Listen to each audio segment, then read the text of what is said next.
పశ్చిమాసియా సంక్షోభం నేపథ్యంలో ఇంధన పొదుపు చర్యలు పాటించాలన్న ప్రధాని మోదీ పిలుపును ఏపీ సీఎం చంద్రబాబు స్వయంగా ఆచరిస్తున్నారు.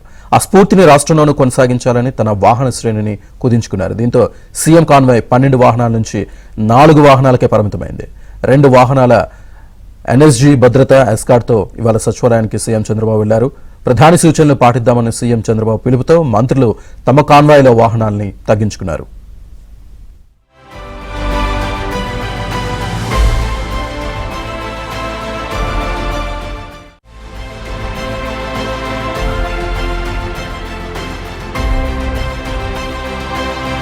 ఆ స్ఫూర్తిని రాష్ట్రంలోనూ కొనసాగించాలని తన వాహన శ్రేణిని కుదించుకున్నారు. దీంతో సీఎం కాన్వాయ్ 12 వాహనాల నుంచి 4 వాహనాలకే పరిమితమైంది. 2 వాహనాల ఎన్ఎస్జీ భద్రత ఎస్కార్ట్తో ఇవాళ సచివాలయానికి సీఎం చంద్రబాబు వెళ్లారు. ప్రధాని సూచనలు పాటిద్దామని సీఎం చంద్రబాబు పిలుపుతో మంత్రులు తమ కాన్వాయ్లో వాహనాల్ని తగ్గించుకున్నారు.